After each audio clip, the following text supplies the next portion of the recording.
Are we live? Are we here? All right. Welcome, everybody, to Christmas Spirits. Each year, we put together this special little storytelling show to celebrate the dark and spooky aspects of the holiday season. Did you know that it was once a strongly held tradition to tell scary stories? So I'm just going to edit this out in the video version, but let's start over again.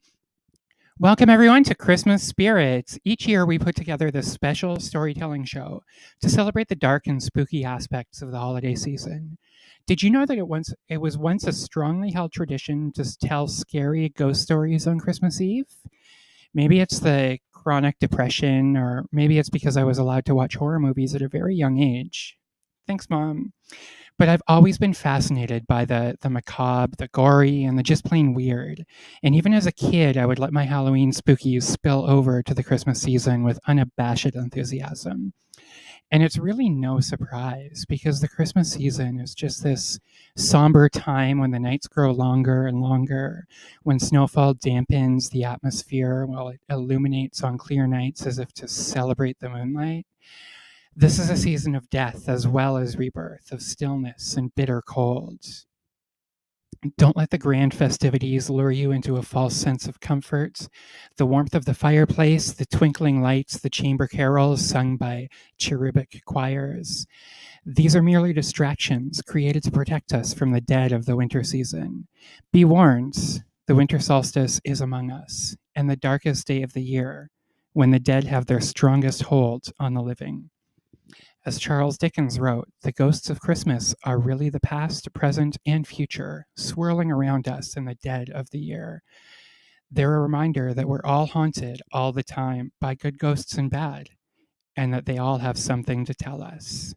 Welcome, everybody, to Christmas Spirits. We have an incredible show for you all tonight.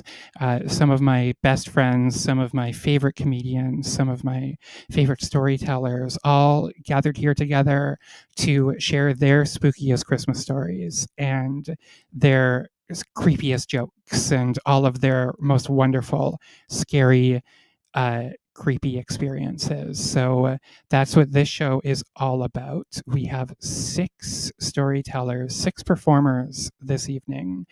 We're going to be starting with someone who is a very special friend of mine who I haven't seen in forever because she moved to England.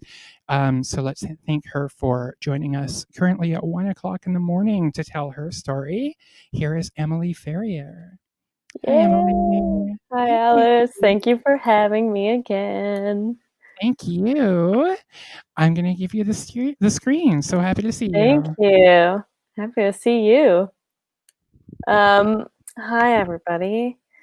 Thanks for tuning in to Christmas Spirits. I want you guys to keep something in mind while I tell this because it is relevant. I don't smoke weed anymore because I think that when you smoke weed, you're kind of like begging like paranormal things to fuck with you, right? Because they just like get off on like millennials with privilege, you know, like that's why all of those paranormal movies star like white families because we deserve to be haunted by the past, right? I think that's fair. So I used to live in a house with 8 drama majors. Yep. When I was at university, which was kind of like a breeding ground for being haunted, you know, like we were like dramatic and anxious and a target for bullies. Um, and when we were looking for a house initially, the first one that we actually looked at ended up being like repossessed by the cops from some mafia thing gone wrong. So we could have ended up being the ghost. So this was actually like had kind of a step up. So we moved into this old home that was one of those like branded historical homes, you know, that looked like it was like built for nightmares specifically. And it had like all of the makings of like this sexy horror film, you know, like all these women that could potentially be running outside with just a white t-shirt with the wind going and like the rain pouring and their nipples are so hard they could spell out a clue. And the basement in this place had like low ceilings, like very low ceilings, and then it had like this dirt floor and all these like little sectioned off rooms that were clearly used for like human experimentation. And there were two wings to the house, you know. There was one that had been renovated, so it was like kind of modern, and then one that had been untouched. And that included a trapdoor to the attic that was ever so slightly ajar. So I bet you're all thinking, like, obviously you're spooked by ghosts. Why would you live there? Obviously, because it was cheap and across from the Country Mart. So that was fun.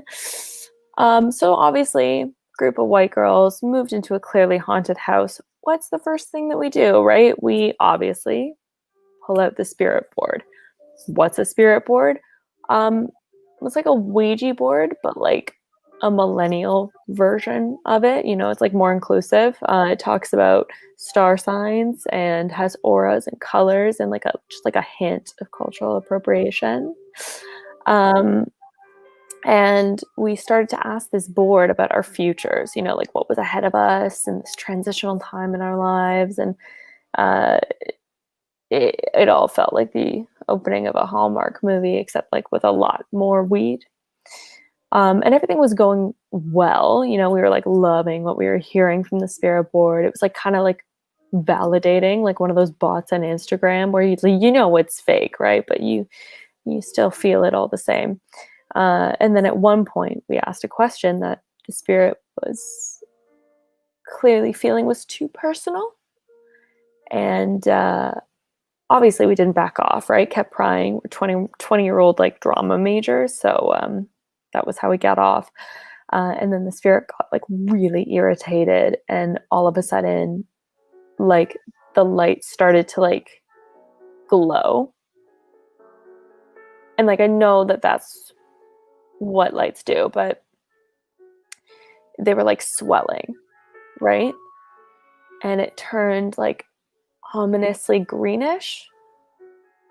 And we all just immediately felt unsafe. So we did everything to like close the portal and like cut off communication. And then as soon as we did, there was this resonant silence, you know, like that feeling like when you are at a club and they turn the music off and turn the lights up, and then you realize that like the 9 that you were hooking up with was like a soft 6 in the daylight. And after that night, things got like really scary in the house. And you realize that like the 9 that you were hooking up with was like the first thing that happened was that my roommate Sarah was home alone, and she heard this like metallic clicking, and she went to like investigate it, you know, in our Rotten Tomatoes 23% home, and there was like no one in her wing of the house, which was the new one. So she starts to make her way to like the spooky bit where I lived, and no one was home there. And then she turns to her right and sees the door to the basement. It's like glass knob, and it's just like clicking, like back and forth, like something was trying to get out. And I honestly didn't believe her, but then it was my turn for the spooky thing to happen. My roommate and I were at home watching Bullshit, the Penn and Teller show where they like debunk like paranormal experiences and pseudoscience and things like that. And it's hosted by these like libertarian magicians who call out bullshit. I'm sure Alanis Morissette would love that. And this particular episode was about the paranormal. And we were like watching this, and we heard some noises upstairs, and I was like, I'm way too dainty. Derek, you go. So then like he grabs a knife, obviously to fight a ghost. That's what you need, a knife. And he goes upstairs like very slowly. And just as he gets to the top, I hear like down the stairs. And I like run over to see if he's okay, because I think like he's freaked out and run down the stairs. But he's still at the top. Frozen. like blood drained from his face, and he looks at me and he was like, "You heard it too." So after that, we stopped watching bullshit. In the visits after that were like fewer and farther between. So I think the moral of the story is that obviously the paranormal world agrees on one thing, like as a collective, one aspect of our world that they actively try to stop. So if you don't want to get haunted, don't entertain libertarianism. Thank you. That's all for my story. I love it. That's a great spooky story with a strong message. I Yeah, love it. exactly. Yeah. The libertarians are nuts. I do love Penn and Teller, however. I know, they're great. Just me, yeah. Thank you so much, Emily. Thanks, Alice. Yay! I don't know what to do in these shows that aren't like comedy shows where I can just be like, ah, blah. As a host, of course, I can do that when I'm not on the screen. Our next storyteller, this is her first time on the show. We have a few repeats and a few brand new people. This is somebody with a sorry. Oh my god. Okay, so sidestep. I was supposed to perform a song at the front of the show, but I came down with a bit of a cold today. Like you can probably tell that I'm congested. And, so I tried drinking a bunch of scotch to clear my sinuses, and it didn't work. So I'm just kind of drunk right now. Not singing and performing this show. But our next performer has a story about a haunted toaster, and I'm so intrigued. Let's welcome to our cute little screen here, Tamara Siobhan. Hello. Hey, Tamara. Oh man, I had a panic attack trying to get into this show. My internet is just like from 1904 or something. I don't even know. Anyway, here I am. Oh no, yay! So excited to have you, Tamara. We're gonna let you just jump right into your story. You ready? Yes, I'm super ready. I wish you were on screen the whole time, but I'll just go by myself. It's fine.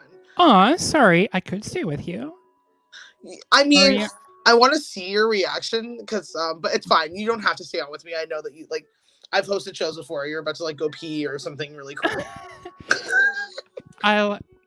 I'll selfie my reaction and send it to you. How's that?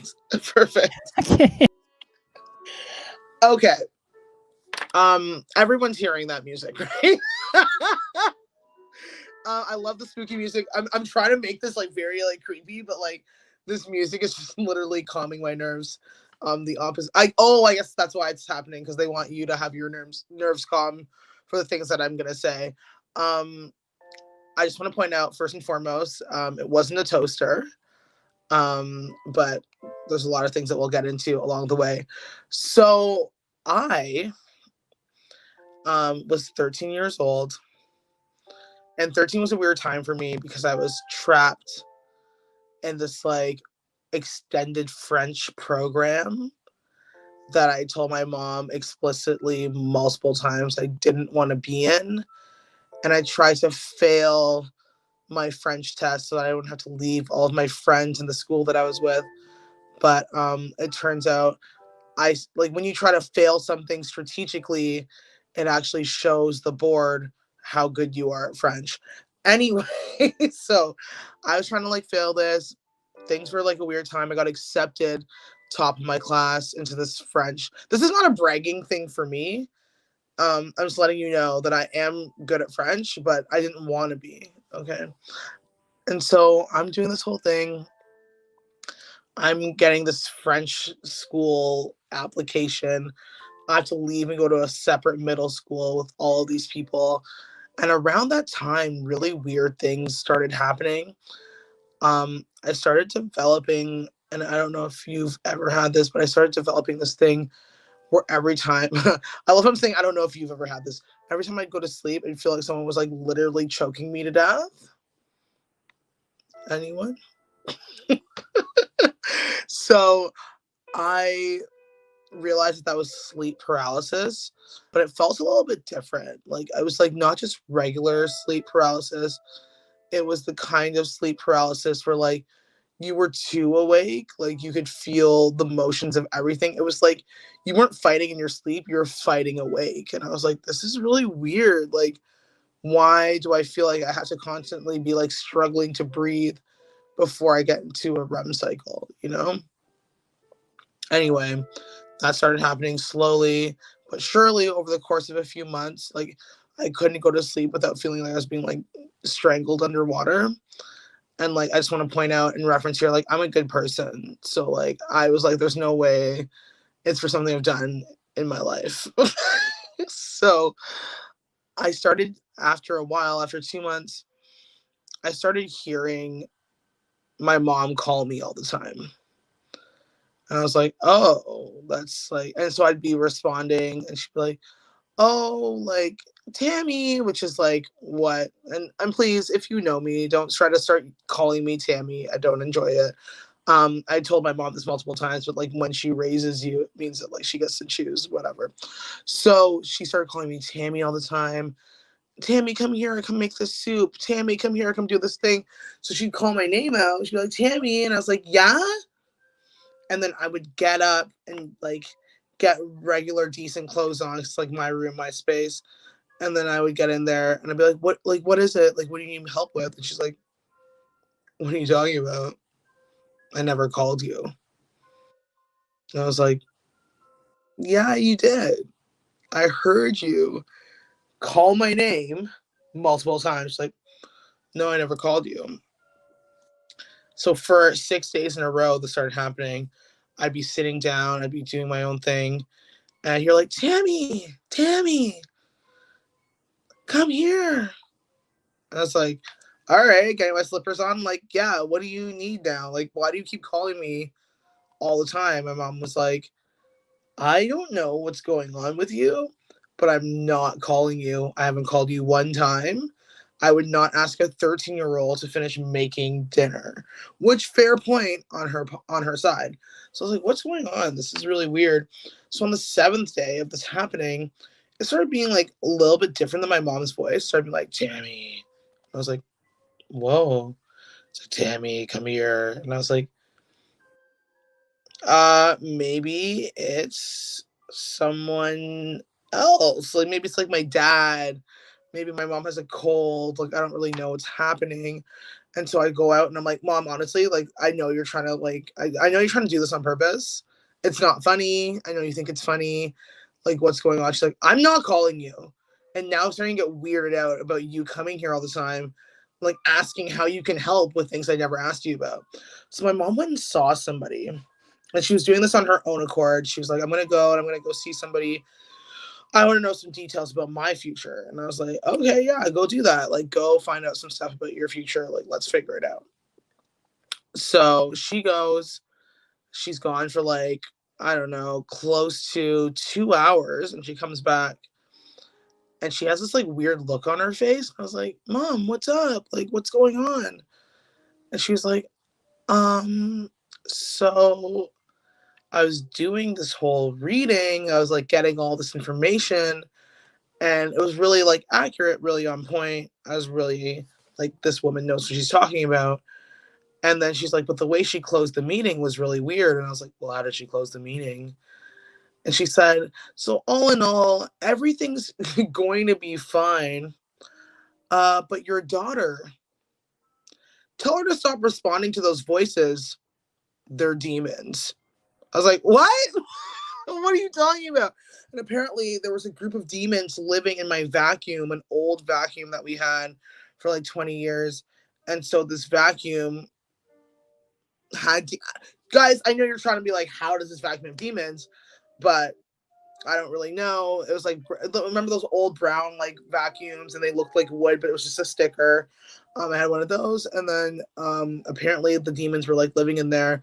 So we had to go on like a whole mission. She's like, you need to throw out the vacuum. You need to throw out the vacuum. They're trying to call your daughter into the dark side. and they're trying to change her light from white light to dark light. And right now she's in the gray. She's in gray light. And if anyone knows what gray light means, it means that you can be swayed to any side based on influence. So my mom had to throw this vacuum out, and we had to drive like an hour and a half away and throw it out in someone else's area. You know what I mean? Like, we don't need that. And so they threw the vacuum out, and I haven't heard voices since. But yeah, if you guys have a vacuum around and you feel like someone's talking to you, it's probably the vacuum demons. And this is a real story. Like, I wouldn't make this up because that'd be weird. But anyway, that's it for me. Because that'd be weird. If you told me this was not a real story, I wouldn't believe you, because I'm like, what? How do you come up with that? What? That is terrifying. It's so terrible. Like, I feel like I'm being followed by dark light all the time. And like, it's really weird. And it was crazy because nobody else in my family was affected by the vacuum demons. It was just me. Just you. And yeah, that's so creepy. Sorry, I thought it was a toaster. But not sorry, because like toaster, vacuum. Yeah. But what happened to the vacuum? We had to throw it out. You threw it out. Did you destroy it, or did you like donate it so the curse would be carried off to somebody else? Like, is that vacuum still out there, is what I'm wondering. Well, the woman was like describing my mom's vacuum. She's like, I know it's brown. I know that, like, it was like weird. So we're like, okay, we'll burn this. Like, but yeah, no, it's like really, and like during that time I used to walk around my house a lot and just fall out of nowhere. And like, I'm not a clumsy person, so I feel like I was being like attacked. Mm-hmm. So I want to talk to my past life chick. I want to be like, yo, who are you? Because like, what did you give me here? What is this? Seriously though. Oh my gosh, I have so many more questions about this, but thank you so much for sharing. Tamara Siobhan, everybody. Oh my god, this haunted vacuum. Sorry, I'm just setting up some stuff on the back end here. All right. I did mention I have a cold and I can't hit the falsettos, but I wanted to do something special. I put on this show, but I don't have any scary ghost stories of my own to tell. So I wanted to do something special this year since I miss you all so much in person. And I haven't picked up my guitar in like 6 or 7 years, but I'm gonna perform a song. Also, I hate my voice and I can't hit the high notes, and fuck you all. I'm just gonna play it. I'm sorry.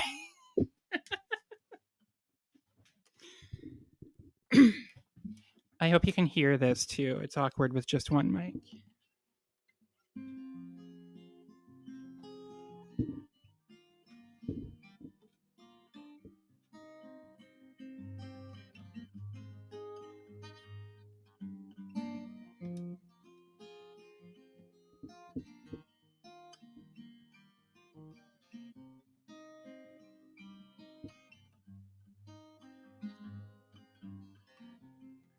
His father was a drinker, and his mother cried in bed. Folding John Wayne's t-shirts when the swing set hit his head. Oh shit, I need to stop the other music. That's probably... I can't hear it. I'm sorry. Now I ruined it. Okay, starting over it?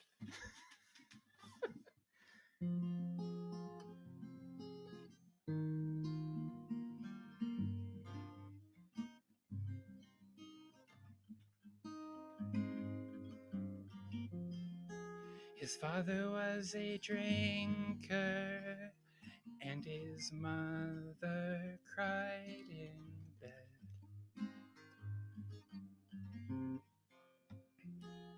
Folding John Wayne's t-shirts when the swing set hit his head. The neighbors, they adored him for his humor and his conversation.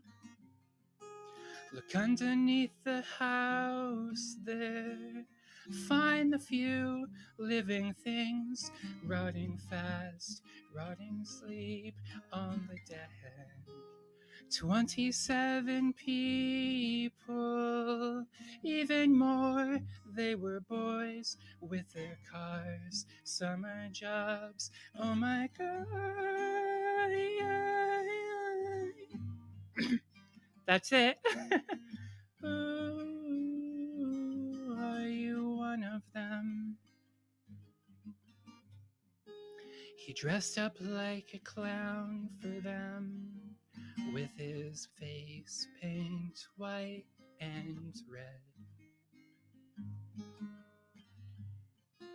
And on his best behavior, in a dark room on the bed, he'd kiss them all. He'd kill 10,000 people with a sleight of his hand, running far, running fast to the dead. He took off all their clothes for them. He put a cloth on their lips, quiet hands, quiet kiss on their mouth.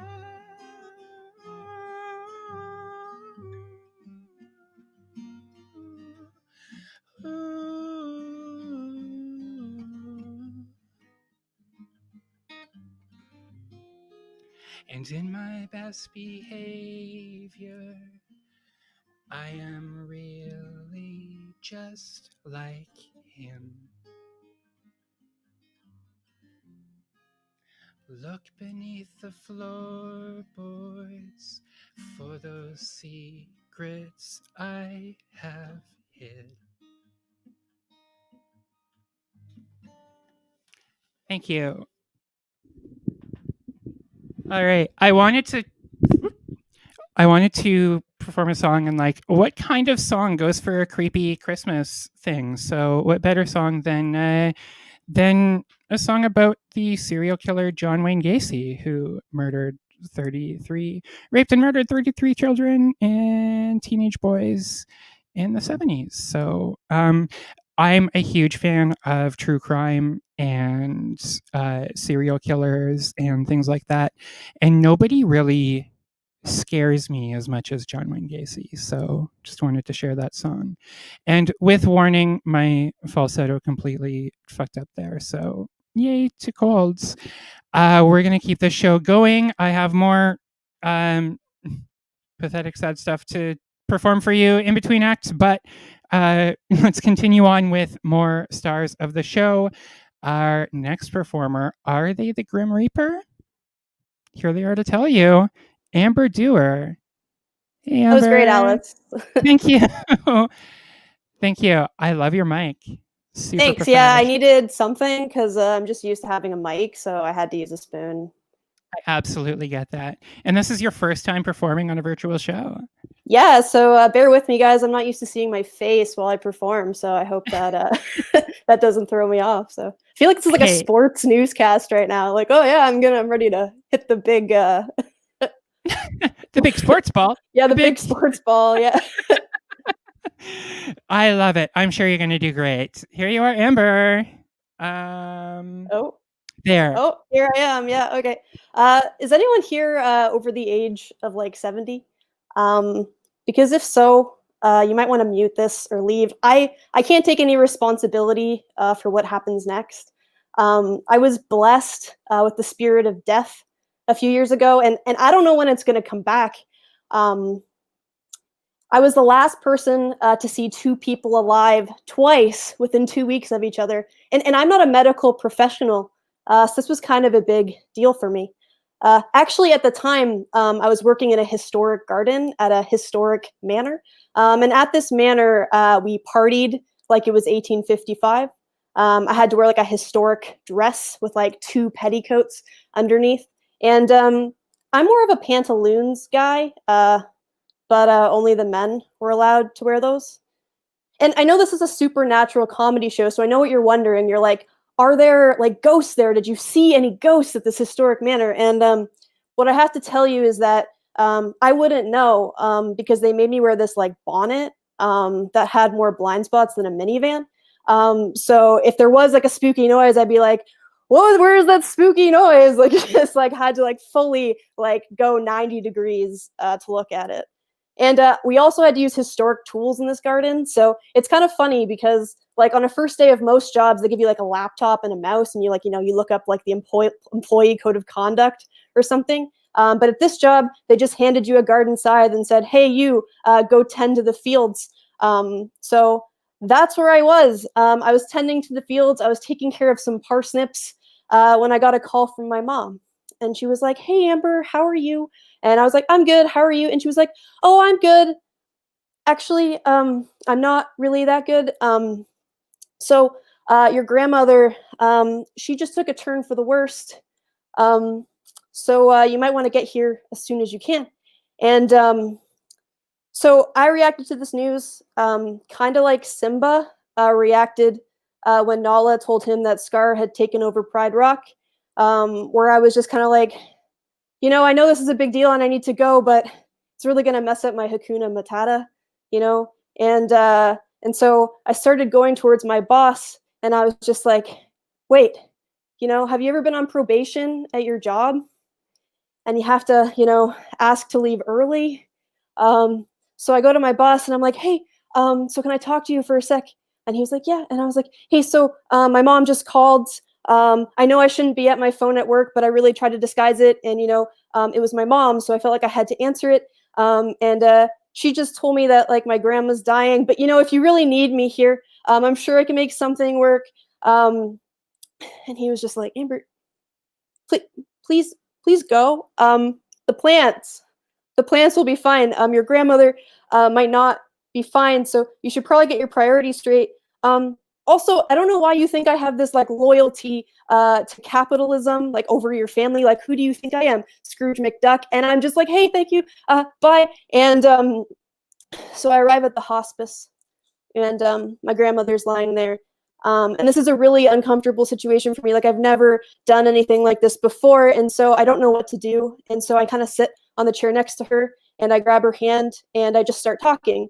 And I'm not looking at her. I'm just kind of like, because I don't know how to like look at her. And so I'm just basically like, yeah, so like now I work in a garden and like, you know, you always used to garden when we were kids. Like we have so much in common. That's so great. And I'm talking to her for maybe 5 to 10 minutes. And then I look up and I'm just like, oh, you're dead. And I don't know what to do. But the first thought I have in my head is my mom's going to be back soon. And you know when you're a kid and you break something that's like really important to your mom? Well, it was kind of like that where I kind of wanted to make it look like I had nothing to do with this. So I like laid her hand down gently and I kissed her on the forehead. And then I fluffed up the chair I'd been sitting on so it looked like someone hadn't just been sitting there. And I like threw out all the tissues and you know, and I left. And then I got a call about a half hour later. And my mom was like, hey, Amber, I have some bad news for you. Your grandmother must have died just after you left. Yes, I have nothing to do with this, which was my first thought. And then my second thought was, oh my God, my grandmother's dead, because I didn't know for sure. I just kind of thought she was, and I was really sad. And then my third thought was, oh, I guess I can see Thestrals now. You know, those undead horses from Harry Potter that Harry can only see after he's truly accepted Cedric Diggory's death in Order of the Phoenix. I know we all hate J.K. Rowling now, but I can't change my third thought. And we didn't hate J.K. Rowling in 2013. So a couple weeks later, I'm working in the garden again. I'm cutting some grass with my garden scythe. It's hard to act this out. And I get a call from my mom again. And she goes, hey, Amber, how are you? And I'm like, you know, I'm good. How are you? And she was like, good. Well, actually, not so good. So your other grandmother, you know how she was like doing okay, but sometimes she wasn't. And I was like, yeah, I know. Well, she is not doing well, and she's at the hospital, and we don't know how much time she has left. So you might want to get here as soon as you can. Now, I am a quick learner, and so I start walking like like very briskly towards my boss, but then I realize something. Have you ever been on probation at your job and had to use the same excuse twice? Because that's the situation I was in. And so I briskly approach my boss and I'm holding my scythe and I'm just like, hey, my mom just called me and she told me that my other grandmother is dying. And I know that this sounds like a lie, but it's not a lie. And I think I need to go. But like, I'm really sorry for leaving you hanging twice in this short period of time. And he's just like, Amber, I'm so sorry that this keeps happening to you. And I really don't think that you would lie about this sort of thing. And then he gave me a weird look. And I wasn't sure why. But then as I started to walk out of the garden with my head down and my face covered and my garden scythe in one hand, as I'm walking towards my dying grandmother, I realized that this kind of feels like foreshadowing. And so I get to the hospital and I walk into the room and my whole family is there and they're all just chatting. My grandmother's asleep and my aunt comes up to me and she's like, hey, Amber, it's been so long. How are you? And I was like, like, good. How are you? And she was like, well, really not that good. And as we're talking, all of the machines start going off and my grandmother dies. Have you ever gotten, better at something that you didn't want to get better at? Like first time spirit of death, 5 to 10, this time, maybe 10 seconds. It's like when your boss is like, hey, you're the best shit shoveler. You should just do this all the time. Like that's what it felt like. But then I started thinking about it, and I was like, if I am the Grim Reaper, what would that look like, right? If this power ever comes back to me, I get my first assignment and I walk into this nursing home and I'm like, hi, are you Ethel? And she's like, yeah, how are you? And I'm like, good. How are you? And she was like, good. And I'm like, well, I'm actually not so good. I'm here to take your soul, I think. Is it ETHEL? And she's just like, oh my God, is there anything I can do? And I'm like, you know what? I probably should have anticipated this question. I don't really know. I'm still on probation. Anyway, that's all I have for you guys. Thanks so much for hearing all that. Amber Dewar, everybody. Oh my gosh. I love that. Oh, you okay? It's not COVID. I just choked on the last tail end of a mouthful of scotch that I was drinking before. So we're all good. Amber is available to visit all of your horrible exes over the holiday season. So book them fast. I love that. Thank you so much, Amber. I'm okay, I promise. We have another, we're about halfway through the show now. So I just want to take a brief moment to tell you about Cure SMA, which is an organization that we're fundraising for tonight. So if you're watching the show, even if you're watching the show in the future, because we'll leave the link up on YouTube, and you're watching, we will be collecting donations until March 1st. Feel free to use the link in the description, visit the Comic Sans shop, and you can purchase a ticket to the show, a virtual ticket in any denomination, pay what you can, and all of the proceeds will go to Cure SMA. This time last year, as I was organizing the show, I lost a close childhood friend who suffered from spinal muscular atrophy all of her life, and she was one of my favorite people. So every year I'm trying to put the show together and raise a little bit of money for her. So you can donate using the link below. Also be sure to subscribe to this channel. We put out a bunch of fun content, and it's not all as fucked up as this, I guess. Most of it's kind of funny. I love that this is the one show where people can walk away being like, but it wasn't that funny, and I'd be okay with it, because that's not the point of this story. The point is to be funny and scary. which is me in a nutshell, I think. All right, our next guest. I'm so happy to see her. She reached out to me with a story that her father used to tell her that she wants to retell. So I'm so excited to hear about it. Please welcome Joelle Bolton South. Hi, Joelle. Hi, thank you so much for Hi. having me. You're welcome. Thank you for coming. I love your spooky little atmosphere. Thank you. I love the little setup My you've witchy got. corner. I love it. I love it. I'm so excited to hear your story. Are you ready? Can I pass it up? Yes, I am. All I just. right. Sorry? Oh, no worries. Okay, cool. Wrong one. There we go. Thank you. Hi. Okay, I do just want to preface this with I didn't make this story funny. Like Alice said, it's not my own story. It was one I grew up hearing from my dad over and over and over again. And he actually passed away almost 10 years ago now. And I've been thinking about this story a lot actually recently. So it felt very serendipitous when Alice posted about needing more people for the show. And I was like, hey, I have a story. Does it need to be your own? Does it need to be about a ghost? Yeah, so I'm very excited. I was kind of even asking like the universe for like a sign that I was making the right choice in retelling his story. And sorry, it's just small tangent before the story my dad used to tell me.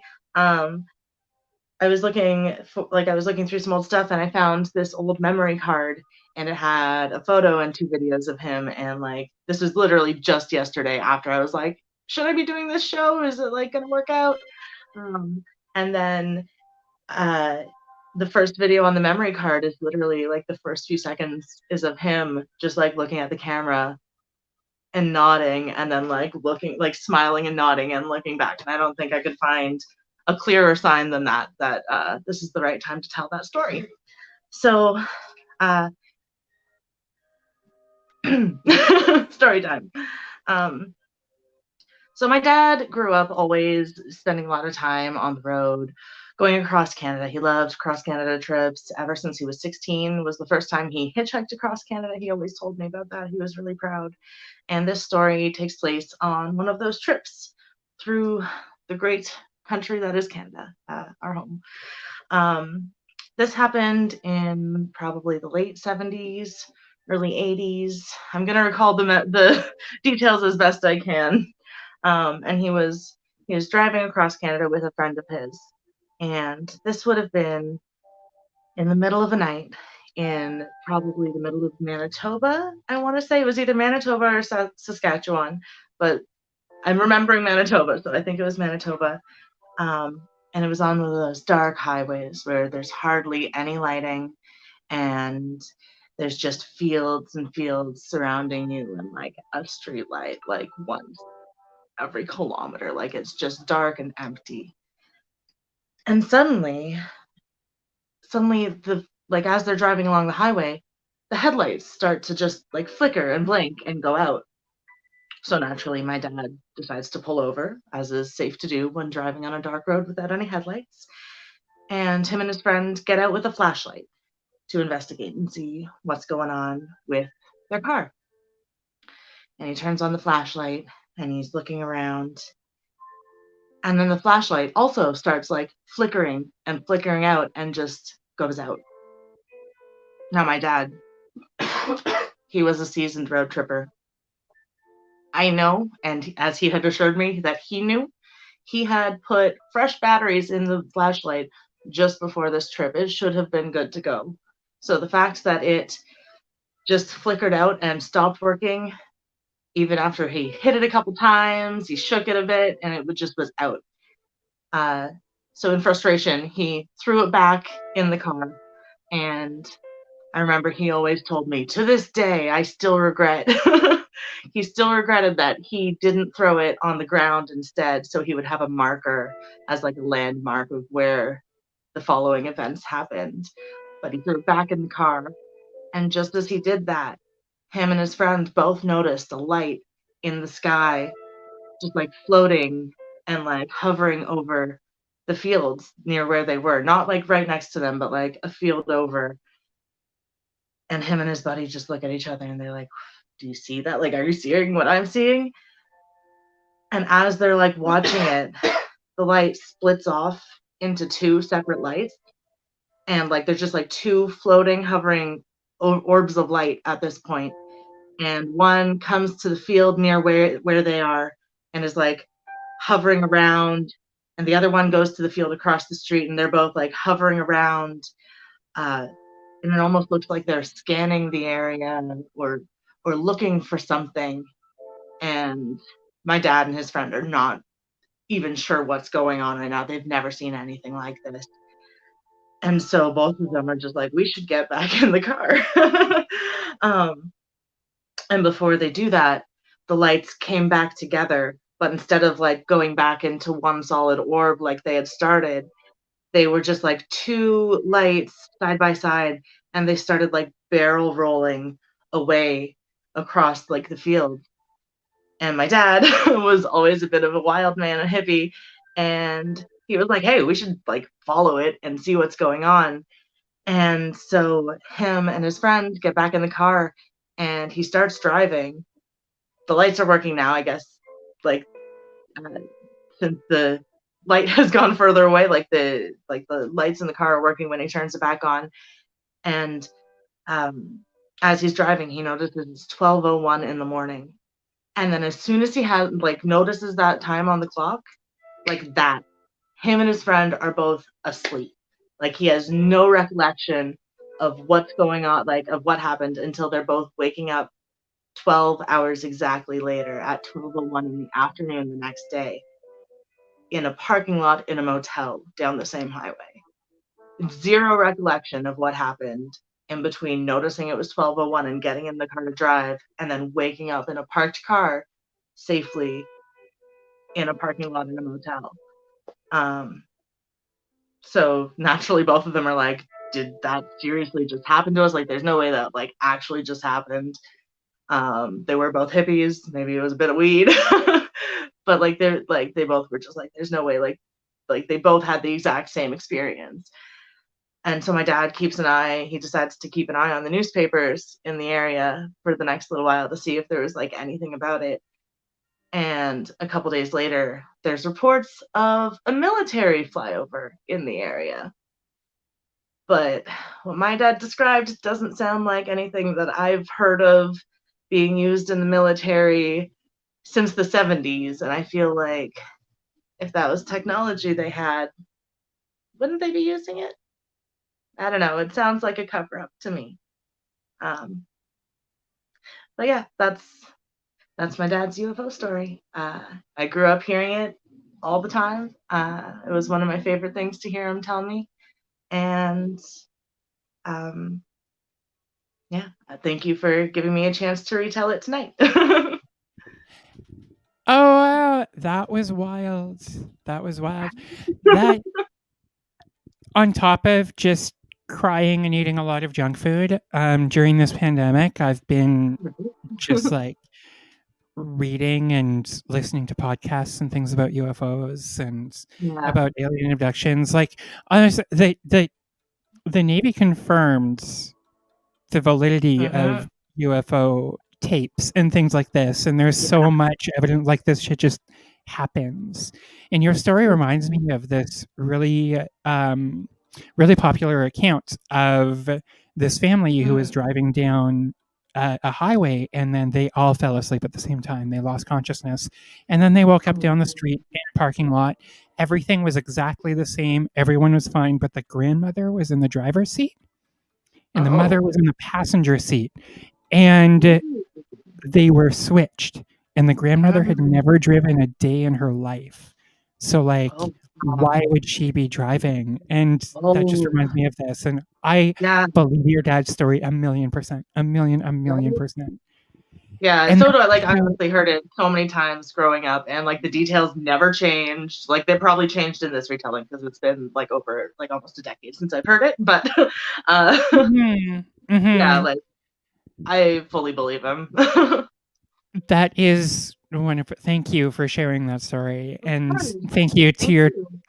father for sharing that story with you, and then sending you all of the appropriate messages to share it tonight. That is wonderful. Thank you so much. Joelle, everybody, thank you. Okay, I'm scheduled to do a little something to fill out some time, I think. Yeah, let's do it. I'm just showing how bad I am at everything tonight. A little while ago, I prepared a monologue for an audition. I was auditioning for a part in this horror film, and I really want to be a scream queen one day. And I didn't get to submit the self tape, and I didn't get the role. So I just wanted to do something with that monologue that I prepared. So I'm going to do it now, I guess. How is this more awkward than the song? Hold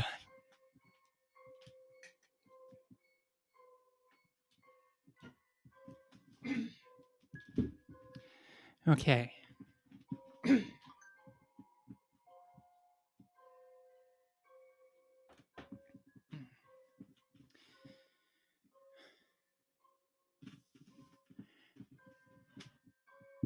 It's hard to get the mic in place here.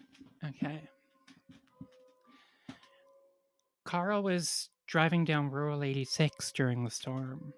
Do you remember that storm? Of course not. You were in LA. It was a bad one. Cats and dogs, worst I've seen in 10 years. He was out there in the boons when he lost control of his car. He went over the guardrail and into a ravine. The car flipped over, so you couldn't see it from the road, especially with the rain. You couldn't even see the lights. It was an hour before I figured he was late.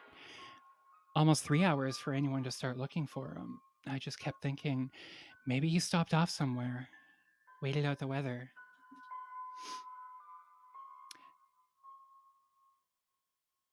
And he was out there the whole time. Hours. Upside down, tangled up in his seatbelt. They said he could reach the horn, but he couldn't hold it long because, you see, his arm was broken. And that's how he died. Lying there, upside down, pressing that horn whenever he could stand to. It started the night after he died.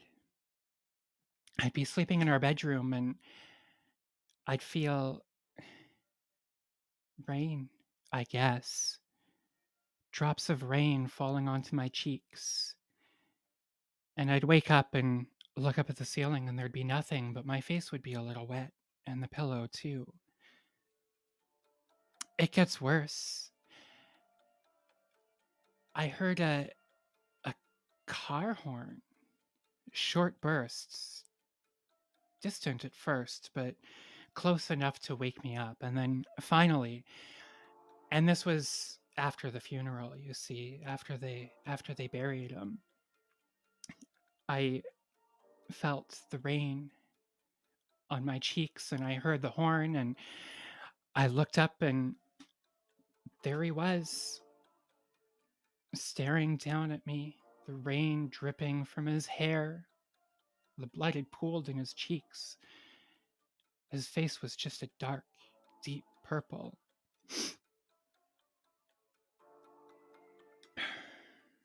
You think you'd scream when you saw something like that, but you don't. You don't scream, you just stare at it. You stare at it like an idiot, like your mind just tripped. So it was dripping off him, the water and the blood too, and he was just staring at me and his mouth fell open, and instead of a scream, it was a car horn, so loud that it knocked me right off the bed. And then I screamed because it's almost as if I just realized, oh yeah, you can scream. You should probably scream. So I screamed and I ran. I ran down that hallway and I tripped. And when I looked back, he was gone. So I just laid there and I cried. And that's the last time I've ever slept in that room. Come on, how did I not get that part? Please, please. All right. Thank you for letting me be super self-indulgent tonight. Thank you. Thank you all so much. We have 2 more stories to round out the night, and then I'm going to tell a classic poem that I love. It was my favorite story growing up. Our next performer has even though this show has only been happened twice, he's done it 3 times because he is the master and he did a private show once with us. Let's welcome Peter Fraser. Hey, Alice, Hey, how you doing? Peter. How you Great. doing? That was great. I don't. How did you not get that part? You're like the. Thank you. You're the second best scream queen I've ever seen, and the first being Queen Elizabeth. Queen. Love that. I love that. Scream when I see her Christmas message. I'm looking forward to it again. The screaming. The screaming. I love it. Yeah. I love your story. It's super weird and it's super funny, and I can't wait to see it. So let's pass the screen off to you. Peter Fraser, everyone. Thank you. I also can't wait to see it. I'm looking at myself right now giving it, so this will be fun. Amber was like the last person to see 2 people alive, and she's going for 3 for 3 tonight. How's everyone's pandemic? Is it pretty good? As Alice mentioned, I've done some of these online shows. I feel like I'm on just a tremendous roll now with these shows, because I haven't Jeffrey Tubined myself yet. And I feel for the guy, kind of, because when I'm just here in this studio alone, it's like a spaceship. I was just gonna whip it out just to see if there was anything still there. And then I saw that there was a backstage and Alice could see it, and I was still gonna do it. And between that and Amber being the last person to see me alive, I don't know if I have a future in comedy. I might cancel myself before this pandemic is over. Hey, you guys know this Dr. Fauci? I'm like very pro vaccine and pro science and pro doctor. But this guy said that he went to the North Pole and vaccinated Santa, which I think is like a Christmas blasphemy. Nobody has access to the North Pole. That's like going into North Korea and giving Kim Jong-un the vaccine. Do you know what I mean? All I'm saying is Santa could be brain dead with Mrs. Claus ready to take over, and we'll never get like accurate information until it happens. I've been trying to get into the Christmas spirit, and I've been listening to Christmas songs. What's your guys' favorite Christmas song? I think my favorite Christmas song is Die Hard, the song. My wife set up like a Zoom meeting with the kids for Santa today, and it was so cool. He had like lights and everything, and he was at the North Pole, and they loved it, but then I was like, why didn't I do this? I could have got the $40. Like, I don't know how much a Santa suit costs, but if I can make my kids believe in Santa for like 10 more years, I could pay that suit off and have like a free Santa suit for the rest of my life because of that. My house was making a lot of spooky noises in that wind last night. It's like a lot of creaking and groaning. It sounded like it was haunted. I was scared to get out of bed. Then this morning, my neighbor, he's a contractor.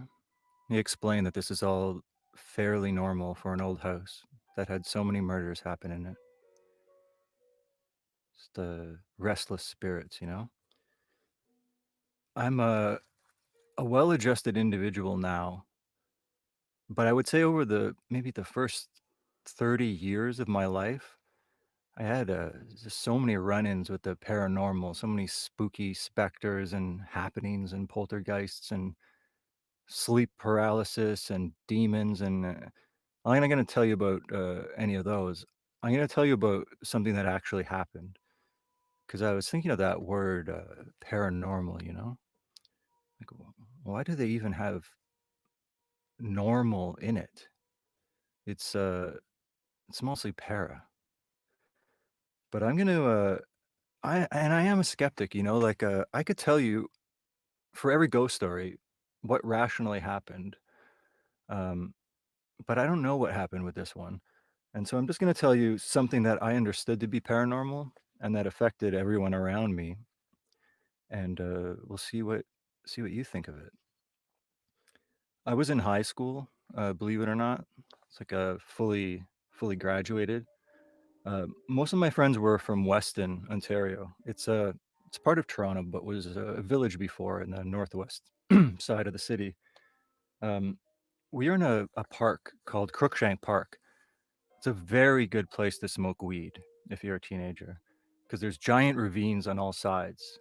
And if the cops come, they're too lazy to try to catch you through that. They'll just say, "Come here," and you won't come here. You will go the other way.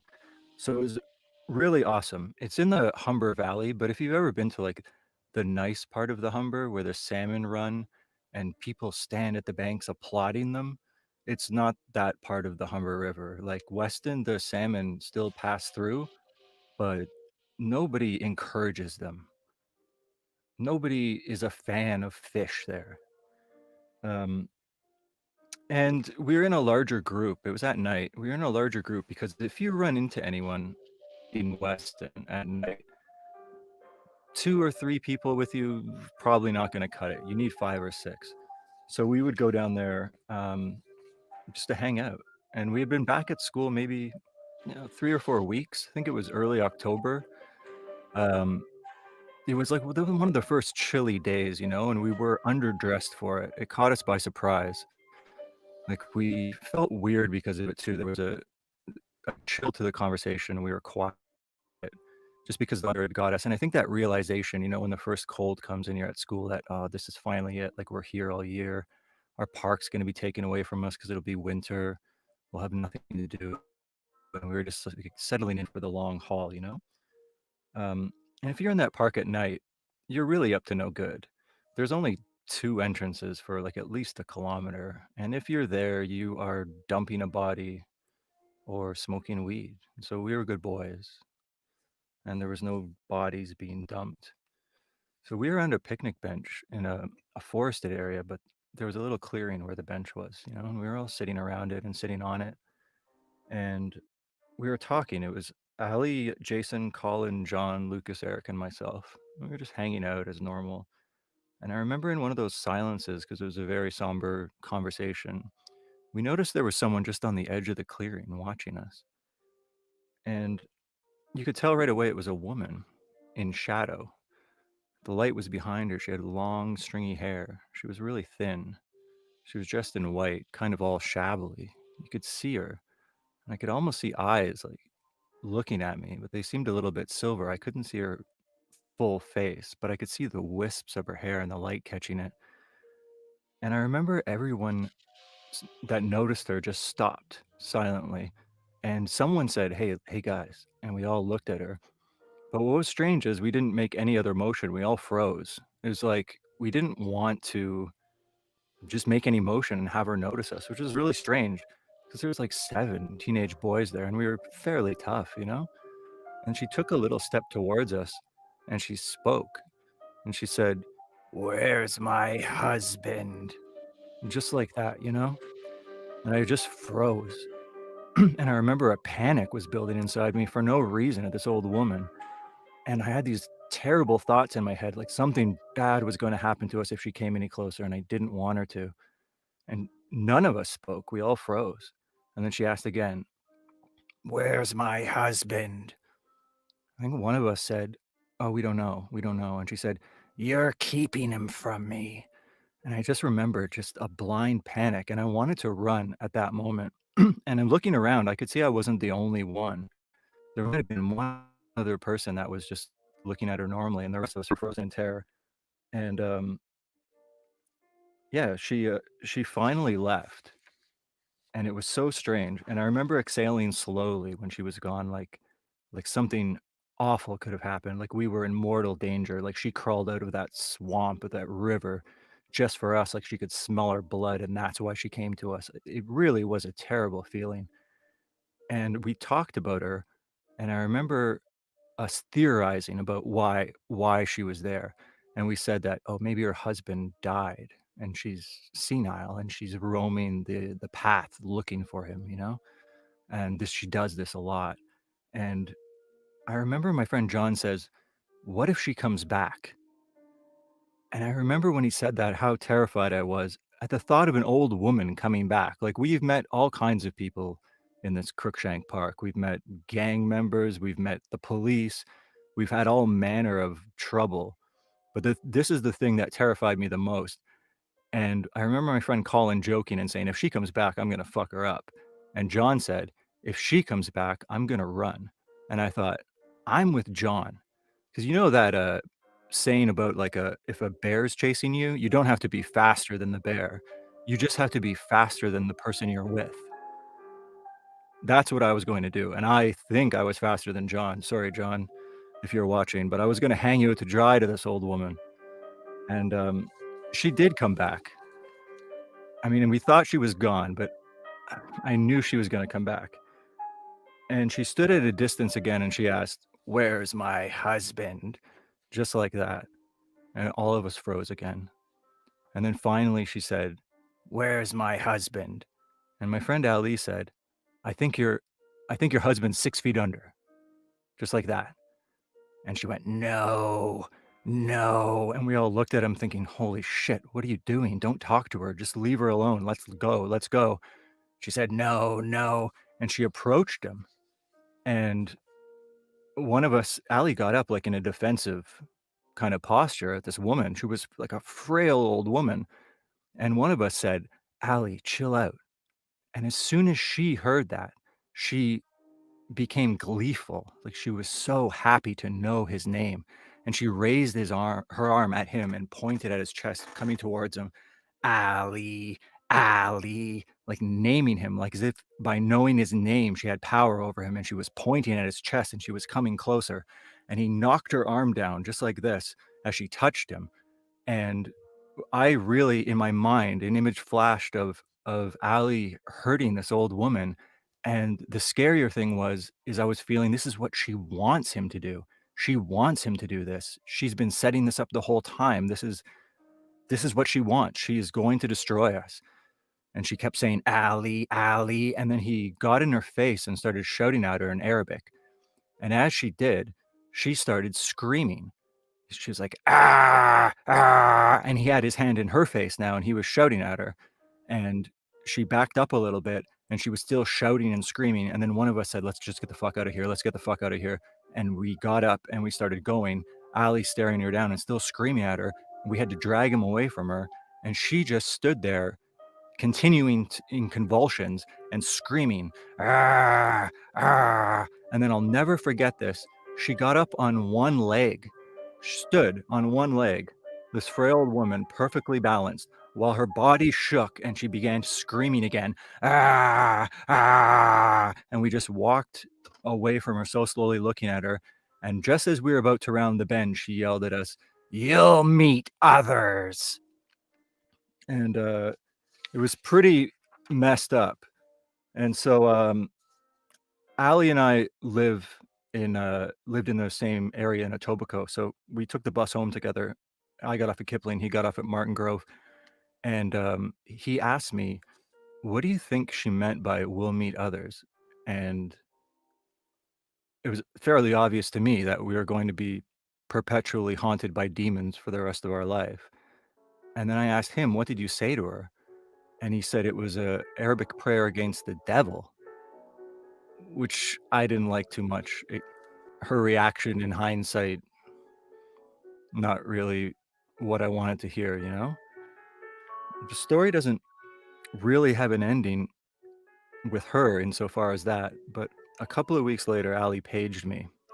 I have a pager. And he asked me to come over to his garage, so I did. And we sat there and smoked cigarettes, and he told me that his little brother had just been killed on Martin Grove Road. He had been riding his bike and you've been hit by an old lady who shouldn't have been driving. She had a neck brace on. She didn't see him and ran over him, and he was killed instantly. And Ali showed me a picture from his art class that week, and it was a self-portrait of him lying on the road, his bike smashed, his head cracked, and a light shining from his head up to the sky. I don't know if that's a satisfactory ending, but that is a true story about how an old lady was able to chase 7 tough boys away from Crookshank Park in Weston. Thanks very much, everyone, and have a Merry Christmas. Thank you. Thank you, Peter. You're welcome. That was Peter Fraser with a story titled The Ghost of Christmas Myth. Or or The Arabic Exorcism, or I don't know, we can continue on. That's a one-of-a-kind story. Thank you. My friend Ali actually moved to Pakistan and is in an arranged marriage, so it's a classic coming-of-age tale. It is. Where is the Hallmark movie of this man's story? I have no idea. I've been pitching them for months now, and they won't now answer my calls, but email still works. Yeah, that's an incredible story that just gets deeper and deeper every time I hear it.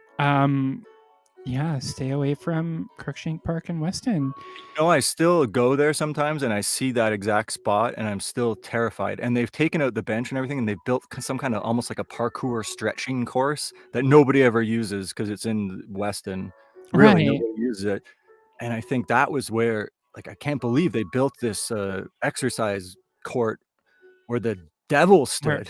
I was like, if they had just asked me, I would have told them build it down there. Jesus. Yeah, just 10 feet over, not here. This land belongs to somebody else. And I'm not going to limber up there. Yeah. Wow. I think the question that is on everybody's mind, how long ago was this? This has got to be like almost 25 years ago, I would say. Yeah. Oh, okay. I'm an old man. That's why you had a pager. Yeah. Yeah. Okay. It was like 1997, I think. Okay. Yeah. You're much older than I thought you were. I play young. Yeah. I'm 74 years old, if you can believe it. I couldn't have pinned you for more than 68. Thank honestly. you. Yeah. Thank you. Thank you for your story, Peter. Thank you for having me. It's wonderful. Always a pleasure to have you. All right. Now for our last storyteller.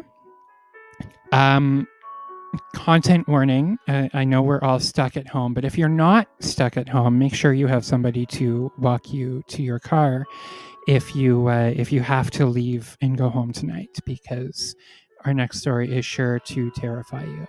Let's welcome to the screen B. Bertrand. B, how are you tonight? I'm so upset. This whole show has been lovely and interesting, but I feel sick after person. I'm so scared. They're all such good storytellers. Peter's story, everyone's story. It's too much. It just, I'm sorry. I've just been watching everyone just completely silent and every so often just screaming no at my screen. Yeah. I know it's a different vibe this year, because last year at Comedy Bar we were just buzzing around and running between the audience and backstage and the green room and grabbing drinks for people, and this year we just have to sit and stew in this terrible tragedy that we've concocted tonight. Your monologue messed me up. First of all, you should have gone the part. I can't handle any of this.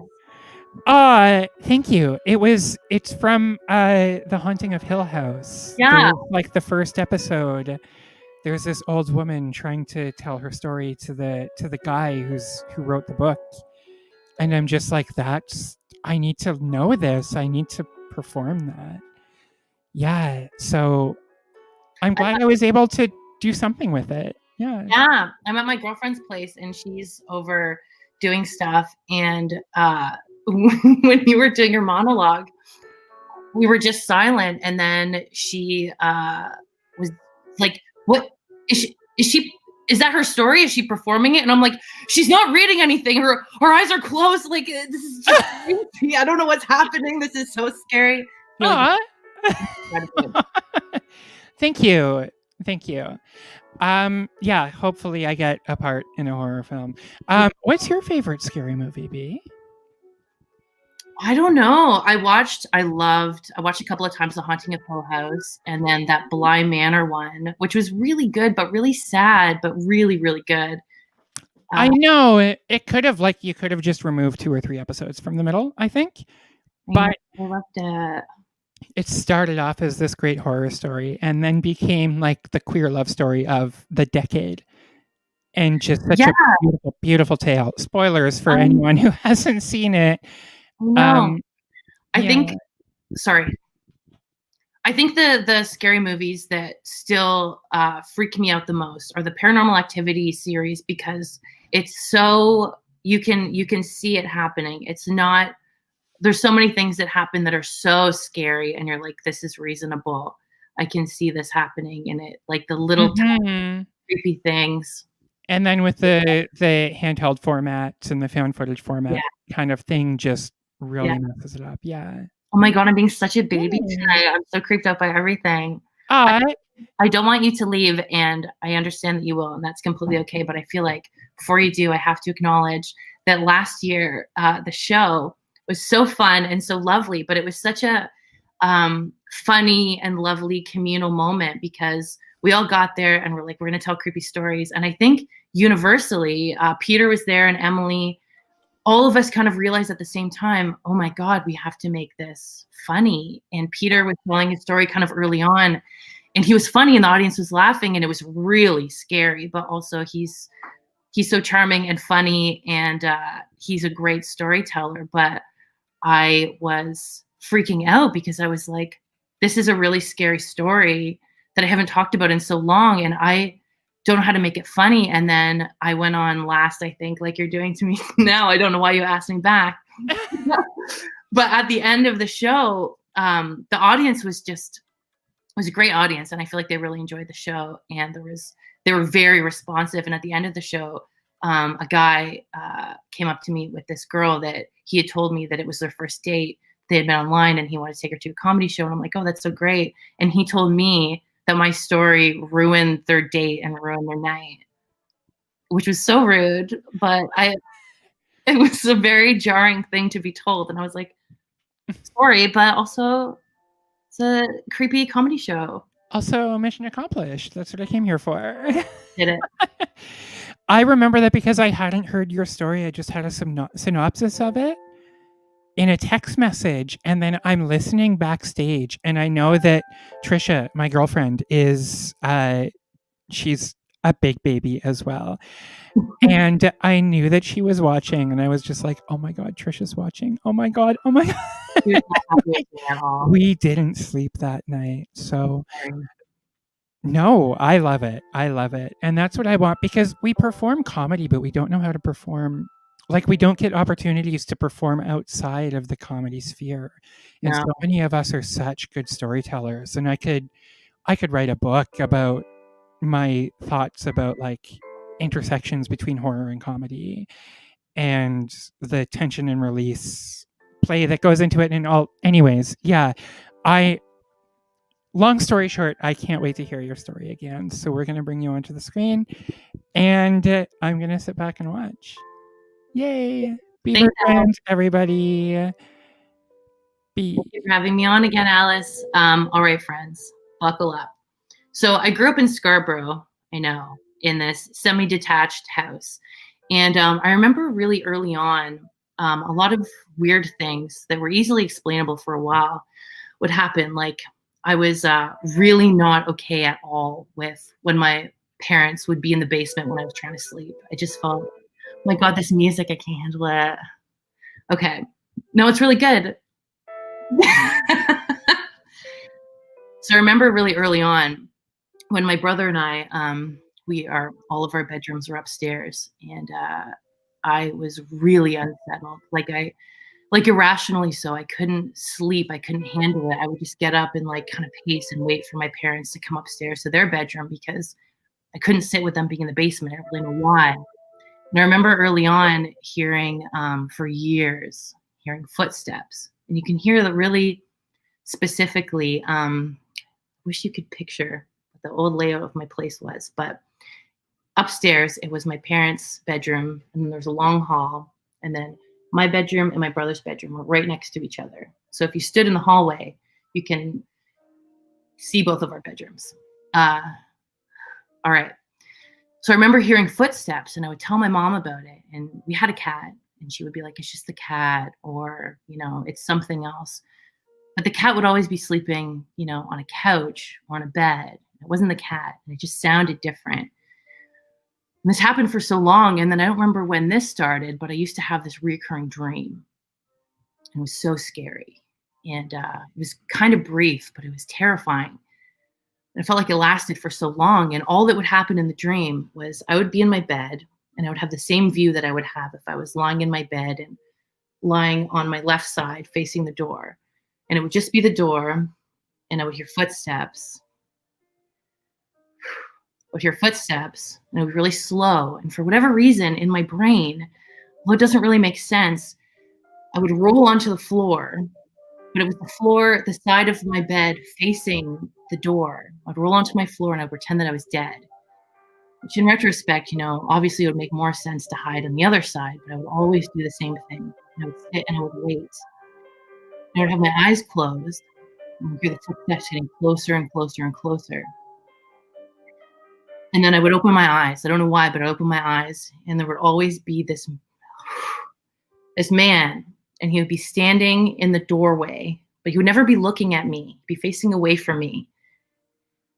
And he was really tall, and he had these eyes, these really big eyes, and they were so white, and his pupils were black, and they were really tiny, and they were very jarring eyes, and he was really tall. And there's one detail that once I started telling my mom about these reoccurring dreams, I felt there's one detail that was so uncomfortable and so scary to me that I could never verbalize it. So I never told anyone about this one detail that I will tell you at the end.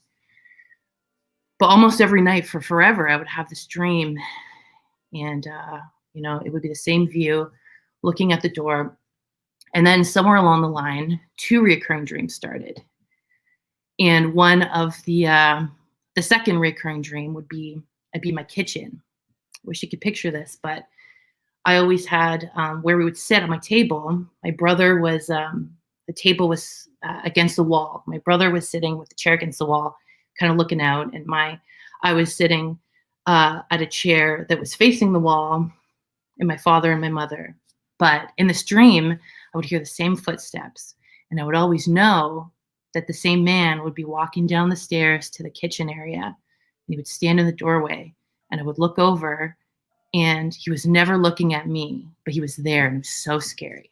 So anyways, moved out of the house when I was 23, and I'd always told my mother about this dream, and my brother, who would always support me no matter what. He never really said anything, but he listened to me, and I knew he believed me. My mom would always explain it away. And then a few years ago, I was at my mom's house with my brother who lives there. We were having some drinks, and we were talking about this, and I was like, that house was haunted. And she was like, no, it wasn't. And I was like, it is. It was. And it always really upset me that you never believed me, because these things were so real to me. They really happened. And, you know, she was kind of trying to explain it away, probably to make me feel better.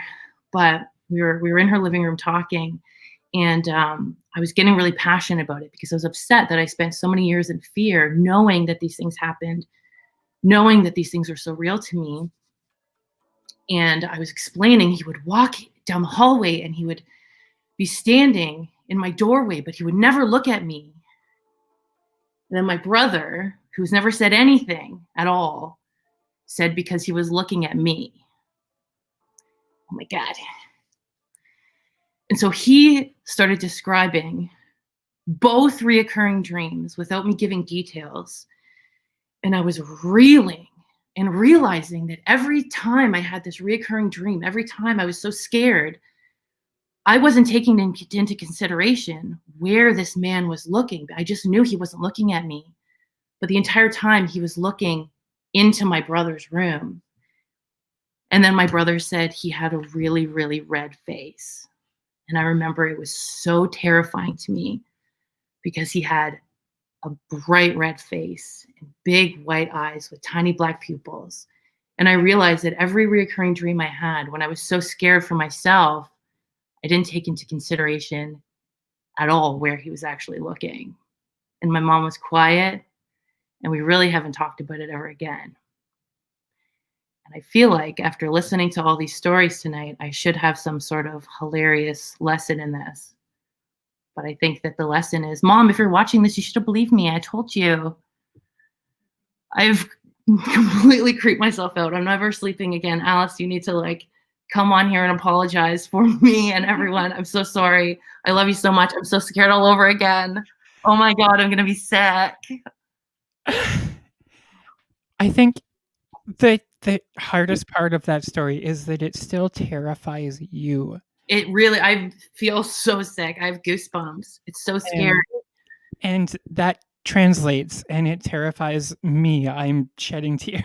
I hope Emily signed off because I love her so much. Her story really scares me. But she made it very clear early on that she loved me and missed me, and that she was going to have no part in listening to the story again from last year. Yes. Thank you so much. I know that's a difficult story to tell, so thank you for sharing it with me. I love you. Thank you for doing this again, and I hope that people will donate and buy tickets and stuff because you are lovely. This is a lovely cause. This show is a lot, and it was lovely and funny and really scary, and the cause is just wonderful, and I love you so much. Thank you. I love you too. Good job, buddy. Bea Bertrand, everybody. There we go. All right. It's hard to host while pushing buttons and stuff, whatever. So that was our show. Oh my God, it's so scary. Running pretty much on time now. So we're going to end it here. That being said, I want to encourage everybody to obviously check out the links and donate if you have the means. I really hope you enjoyed the show. If you could send a little bit of money, we will be collecting until March 1st. But please donate when you watch so you don't forget. And we will be putting proceeds towards, we'll be making a donation in my good friend Emma McAllister's name to Cure SMA.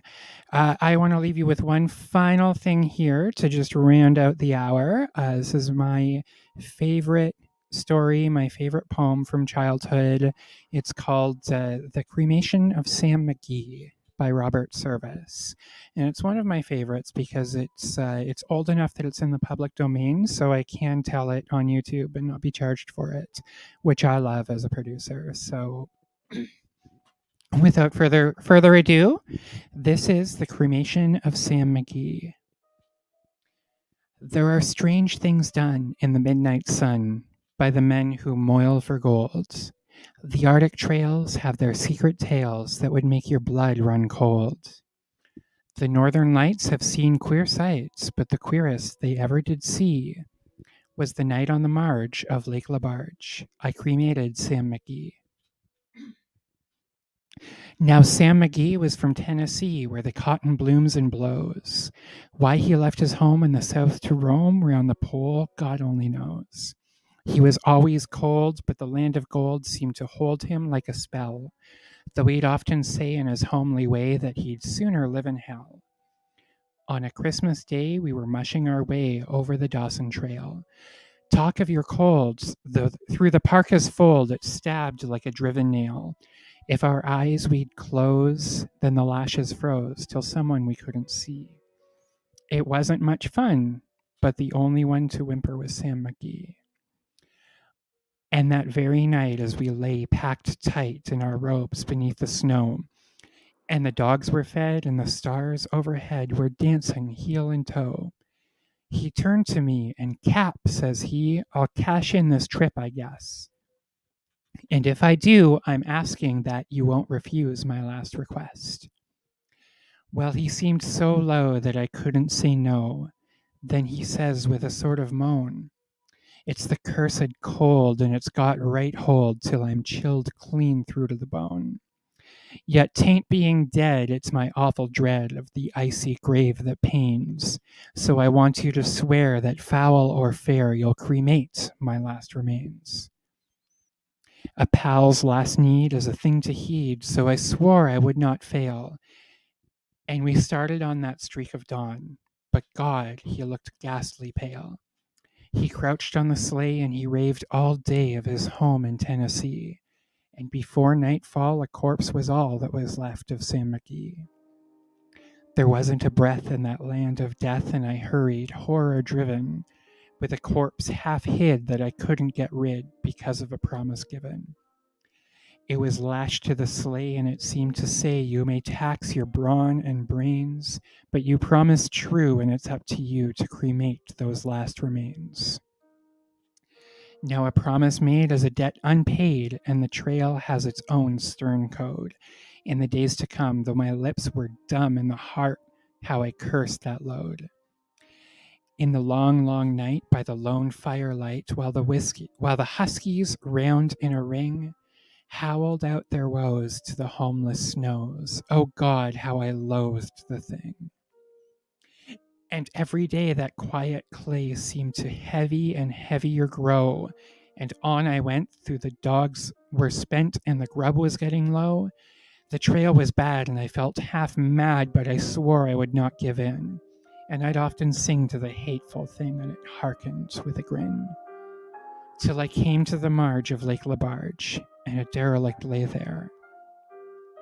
It was jammed in the ice, but I saw in a trice it was called the Alice May. And I looked at it, and I thought a bit, and I looked at my frozen chum. Then here, I said, with a sudden cry, is my crematorium. Some planks I tore from the cabin floor, and I lit the boiler fire. Some coal I found that was lying around, and I heaped the fuel higher. The flames just soared, and the furnace roared, such a blaze you seldom see. And I burrowed a hole in the glowing coal, and I stuffed in Sam McGee. Then I made a hike, for I didn't like to hear him sizzle so, and the heavens scowled, and the huskies howled, and the wind began to blow. It was icy cold, but the hot sweat rolled down my cheeks, and I don't know why, and the greasy smoke in an inky cloak went streaking down the sky. I do not know how long in the snow I wrestled with grisly fear, but the stars came out and they danced about, ere again I ventured near. I was sick with dread, but I bravely said, "I'll just take a peep inside. I guess he's cooked," and it's time I looked. Then the door I opened wide. And there sat Sam, looking cool and calm in the heart of the furnace roar. And he wore a smile you could see a mile, and he said, "Please close that door. It's fine in here, but I greatly feel you'll let in the cold and storm. Since I left Plum Tree down in Tennessee, it's the first time I've been warm. There are strange things down in the midnight sun by the men who moil for gold. The Arctic trails have their secret tales that would make your blood run cold. The Northern Lights have seen queer sights, but the queerest they ever did see was that night on the marge of Lake Labarge. I cremated Sam McGee." And that's our show, everyone. Thank you all for tuning in. Thank you for watching.